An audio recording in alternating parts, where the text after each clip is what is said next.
hailing from England, but really out of his suitcase, weighing one spectacular 205 pounds, Mr. Charles Crowley!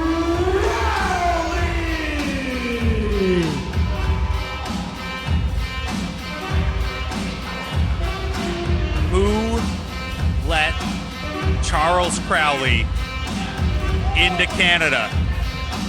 We were all warned. This man has tried to ruin British wrestling. Now he's coming for Canadian wrestling. It's a good thing his opponent is the heart and soul of Smash Wrestling, because I don't know about this guy. I certainly don't know about Sebastian, his pet monkey.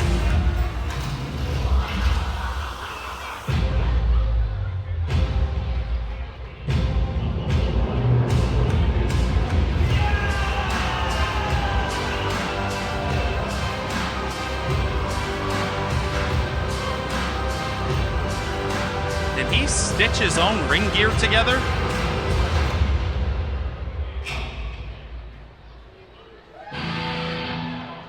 And introducing his opponent,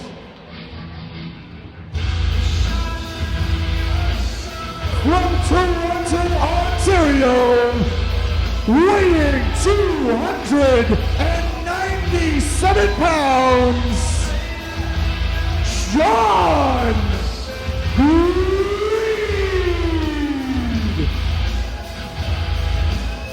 Well, if there's anyone who's going to be able to tell us if Charles Crowley is Smash Wrestling material, it's John Reed. Just about 10 years ago, on the very first Smash Wrestling show, this man on the card. On the card today. They call him the heart and soul of Smash Wrestling.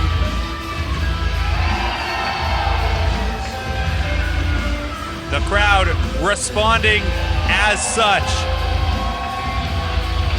What a test for Charles Crowley's Smash Wrestling debut. Nearly 300 pounds, one of the most experienced wrestlers in all of Smash. And a man who, if you're not ready for this level, he'll tell you very, very quickly and not very politely. Well, Blake, there's the heart and soul of Smash Wrestling live and in living color, and he's got the London faithful on his side. He sure does. I was just saying, you know, Charles Crowley's a lot to take in. If anyone is going to be able to tell us if he is Smash Wrestling material, it's John Reed. Absolutely, and I mean, there are so many people that have been tested by Greed and failed that test, but Charles Crowley, just based on what we've seen so far, is a bit of a different cat, isn't he? He sure is. Have you taken that test, by the way, the John Reed litmus test? One too many times, and I have never passed it. I wasn't going to say it. I gave you an out there, but... I mean, you asked the question in the first place, Blake, so we got a little bit of heat, but that's I'm a fine. journalist. I sit behind a desk now. You bring a journalist into a wrestling show. This is what you're going to get. This is what journalist in air quotes here. But I'm a journalist the way Charles Crowley is a mister. John Greed brought a friend. Does this count as a run-in? I don't think so, because Sebastian's on Crowley's side, too. We might just be having a mixed species tag. Are we having monkey versus tiger here?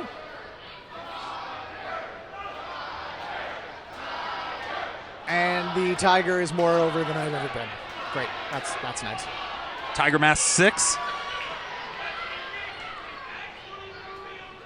Well, he'll just hang out there. What do you make of this monkey?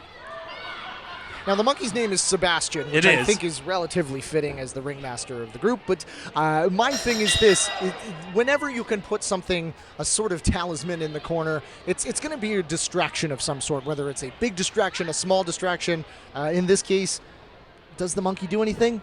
Wait to be seen, I guess. Well, here's my concern about distractions. Like I said, journalist. I think Charles Crowley's trying to get out of this already.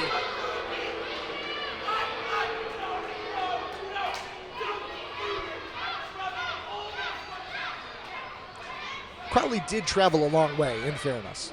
He did. But he traveled all this way. He's claiming not to get booed, but he traveled all this way and he's trying to beg out of this match. Magic. Now this is an interesting strategy because John Greed is warmed up. He's ready to go.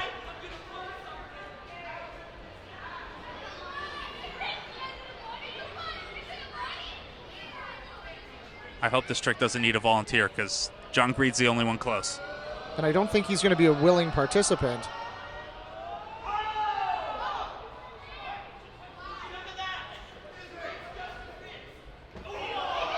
Oh, it was a punch in the face. That's just going to get John Greed angry. Well, that wasn't well advised at all. So I was going to mention earlier that with the distraction with Sebastian, now I talked to some sources in the British wrestling scene, and rumor has it Sebastian talks to Charles Crowley sometimes. And if that's true, Sebastian might be at the root of that poor advice. Now, John Greed's got the hat here. Oh, my goodness. There's probably another punch in that hat if I had to guess. Uh-oh.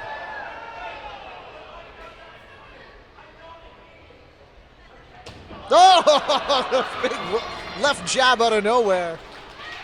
Well, that's the greatest sleight of hand, right? When a magician makes you think it's in one hand and then it's in the other. That's what he did there with the punch, and he's got a couple more for him here. Now, John Greed's hands are the size of toasters. And I don't care how much mind games you play, how much preparation you have. When someone throws a toaster at your face, you're going to feel it. That many times as well. Boom, and then another left. Down goes Crowley. Well, he said before he traveled all this way. You think he has any clue where he is right now? I mean, I don't think it matters at this point. London, England, London, Ontario. But at the same time, I don't think John Greed is here to get paid by the hour. Big elbow drop by 297 pounds of heart and soul. It's been really fun to, as a longtime Smash Wrestling fan, to see this era of John Greed where a lot of new faces are coming in, and he's the guy. As he said about Charles Crowley, Charles Crowley clearly has the sizzle. John Greed's the guy you throw in there to find out if he has the steak. Now, we saw in our last event, Mick McGuire passed that test. He absolutely did, and best wishes to Mick McGuire. He can't be with us tonight. He's on the injured list, but Charles Crowley's heading out of here. Not without Sebastian, he's not. I think you heard Sebastian scream for help there. There are a lot of kids here. Oh, John Greed's about to send Sebastian into the 8th row. Is the official telling him it's illegal to throw a toy monkey into the crowd? You know, I didn't look that deep into the Smash Wrestling rulebook, but I think that might actually be on one of the back pages. Don't throw monkeys into the crowd. I did ask at the beginning of the show that the crowd not throw anything at the ring, but I guess the other way is a bit of a gray area. It's a free monkey. But if it talks to Charles Crowley, as I've heard. Now, this was both a smart and a not-so-smart move because you hit John Greed in a spot that he's definitely vulnerable, everyone at the base of the skull. But it's going to be imperative on Crowley here to keep the tempo up. Big jumping neck breaker there, takedown. And Crowley's going to use his speed here. I think he's going to have to use a lot of his psychology. But at the same time, he also just needs to stay out of John Greed's way. And that's why I think it's important, first of all, to continue to deliver these shots and keep Greed on his feet, or off his feet. Crowley might need to tone down the showmanship a little bit here. And he is a showman, but he needs to stay on Greed. And I don't think getting in Greed's head is going to be nearly as effective as keeping the pressure on him so he can't get his win back. Like this right here. You have Greed prone in the corner, and you're preening. Well, and that's the thing to note is that with this one, it's kind of crazy to think about the fact that Charles Crowley is on top of John Greed, but he obviously hasn't done enough because basically what we're looking at here is he's walking into a couple of shots from Greed, who is rocked right now, to be fair.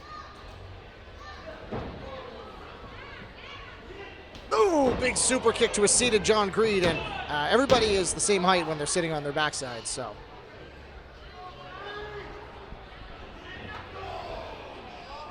Big kick to the midsection there.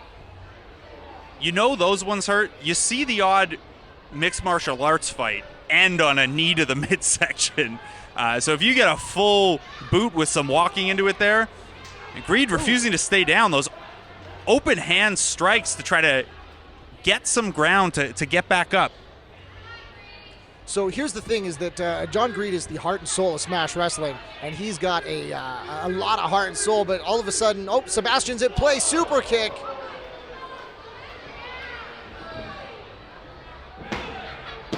Super kick's not going to be enough against John Greed.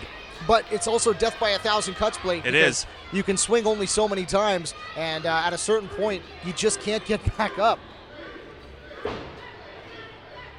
Oh, big springboard leg drop to the back of John Greed. Now, this is very interesting because John Greed does have a very, very thick base, only a 2 count there. But at the same time, there's still bone in there. There is, and that's going to make it, like you said in our earlier match, you know, you got your kidneys there, your liver. There's a lot of sensitive spots. And, you know, John Greed's a big dude at 299, but he's also fairly fast and agile for a big guy. This is a bad idea. If Charles Crowley could take that away, and this is certainly not it. Boom! Now here's the thing about Crowley, and I'm noticing this, is that he's got a very sadistic side. I feel like he knows how to torture people of all shapes and sizes. So that could be something to take into another punch right in the nose. Ooh, that one caught him right in the nose there. Ooh, claps the ears, though. And if you mess up a guy's equilibrium, you're one step ahead of him. Looks for this springboard back senton. Nobody home. John Greed's seen a lot of flippy stuff in his day, and he knows it when it's coming. You mentioned Crowley's ability to get under people's skin as we see Greed deliver those shots of the ears right back. Big sidewalk slam. That's a 297-pound sidewalk slam.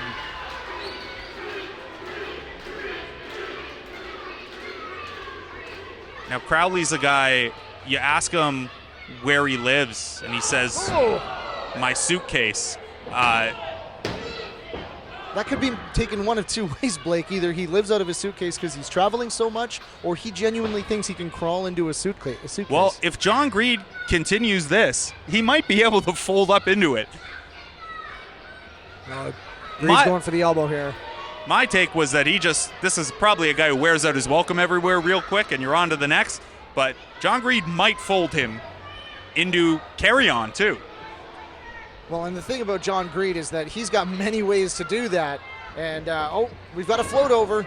Boom! Big DDT, and oh my goodness, that is a lot of weight coming down on the neck of John Greed. You know, you can look at Charles Crowley and you can see the showmanship and the names like the Wrestling Imp and things like that.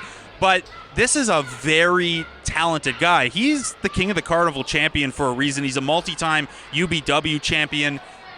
Don't let the theatrics fool you. They are with an intent, and underneath that is a very talented athlete.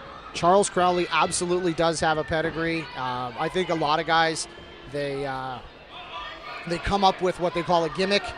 Oh, Sebastian's in the mix again. Oh, my goodness. Does this count as a double superplex if Sebastian's involved? Oh, big headbutt. Tower of Power. Don't do it. Now, Crowley looks terrified of Sebastian. Oh, and a huge spin wheel kick off the top rope. That's got to be it. Oh, my goodness. Crowley may be out. Small part of me thinks that kick out was begrudging. Is that maybe you just decide to stay down after that one. And we've seen John Greed go up to the top in the past. I've never seen a spin wheel kick off the top rope. No, my first instinct is, okay, that's almost 300 pounds that's going to come down on someone. I don't think he's going to use that position to deliver a heel kick. Now, Blake, it should be noted as well, I'm terrified of heights, and I weigh about 70 pounds less than John Greed. So the fact that he's coming off the top rope with a spin wheel kick. And he's going back up there now. Taking a lot of time, though. I think the landing on the hip may have been a problem. Oh, no. No, not Sebastian. Not Sebastian. Now, this makes me wonder about the relationship between Crowley and Sebastian, that he's willing to sacrifice him like this. He's going to splash the monkey, isn't he? Well, that'll be the end of Sebastian.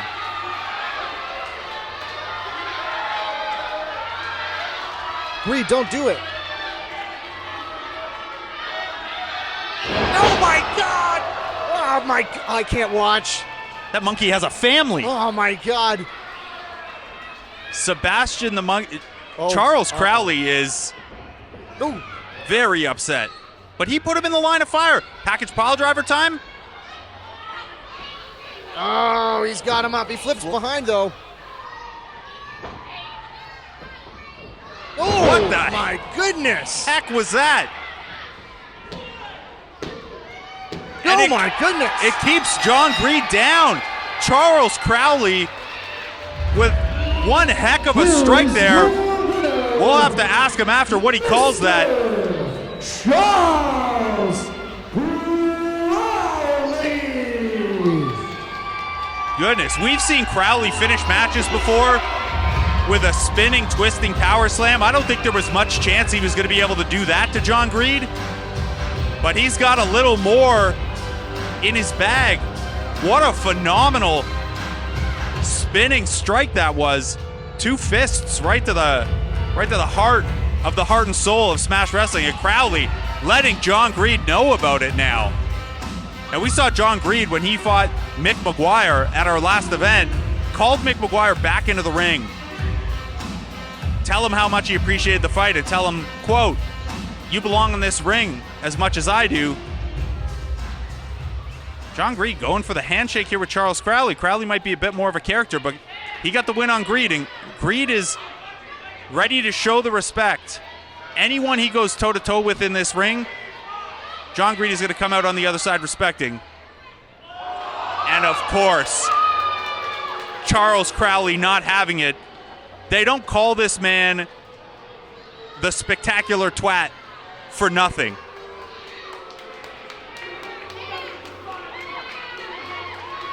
You flip off the heart and soul of Smash Wrestling, you flip off Smash Wrestling.